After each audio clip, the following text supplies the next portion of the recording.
This is the Sally on Sports.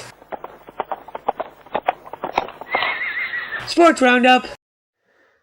Alright, hi guys, how you doing? This is the Sally on Sports break for today. We are in the opening day of NFL free agency, and we've already had a lot of big moves go down so far in free agency. We had Mitch Trubisky signing with Buffalo after Russell Wilson signed in Pittsburgh. So it's going to be Wilson and Kenny Pickett working together with the Steelers. Trubisky needed somewhere to go. He landed in Buffalo as the backup to Josh Allen. We had New England trade Mac Jones away, which I thought was kind of a big surprise, but Mac Jones is now gone. He's in Jacksonville. We're double checking that out just to make sure of everything. Jerry Jeudy's in Cleveland, which was part of a huge trade between the Browns and the Broncos. It was a 5th and 6th round pick that went to Denver in exchange for Jerry Jeudy. So we've already got that. Russell Wilson signed a 2-year deal with the Steelers to go to Pittsburgh.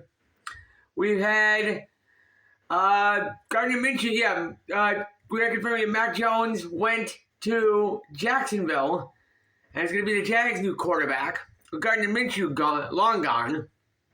We had Tony Pollard signed in Tennessee for a 3-year deal worth $24 million. So Dallas loses a huge running back. And now you have a pretty lethal combination, in my estimation, of the running back position at Tennessee between Tony Pollard and Derrick Henry. So that's going to be a very lethal 1-2 punch for Tennessee to hold up. You had Gardner Minshew signed with the Raiders, which I thought was a big deal for 2 years and $25 million because they need the quarterback help.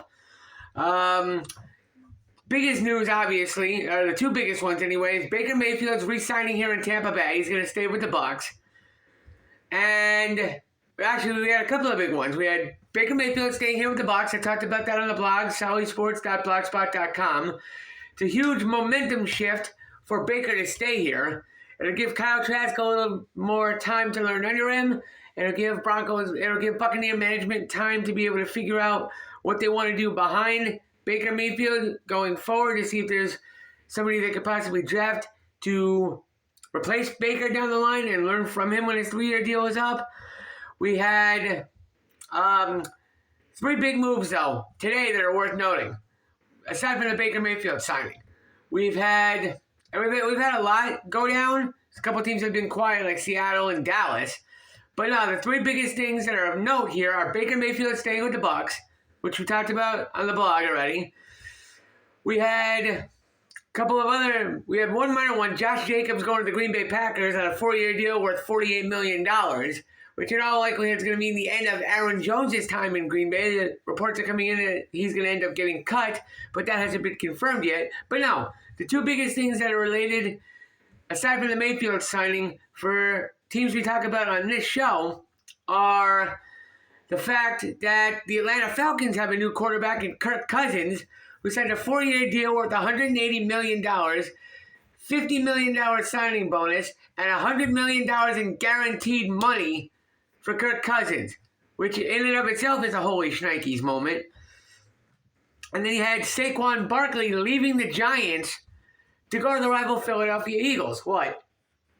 Hang on, guys, I got breaking news coming in.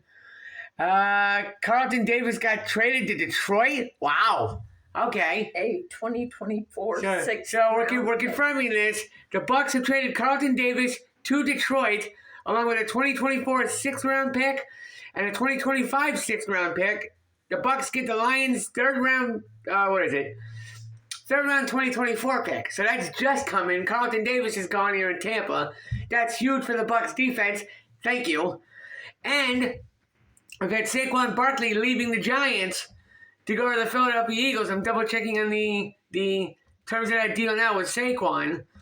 But yeah, Barkley signing with the Eagles worth 3 years at $37.75 million.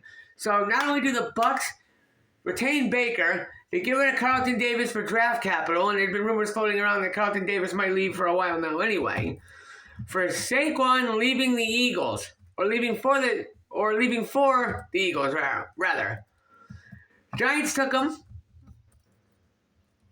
and with the 2nd overall pick, the year he got drafted. Hang on. There we go. I'm trying to find the right name. Forgive me while I'm trying to do the video at the same time. Saquon Barkley was drafted quite high by the Giants.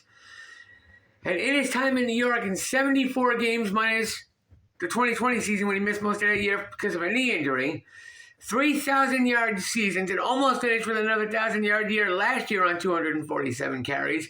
And it's now going to be a big part of that Eagles offense. And it's going to severely hamper what the Giants are going to be able to do this year.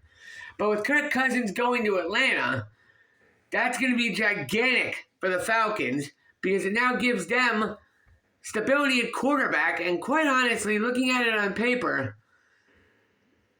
outside of maybe the Saints, the Falcons now pose the biggest threat to the Bucs for the division title.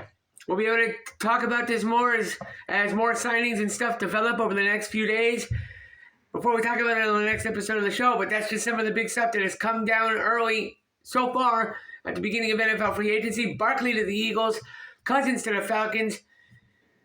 The Bucs make a huge trade, and Baker Mayfield re-signs. All that and more to talk about later in the week. But this is your Sally on Sports Break.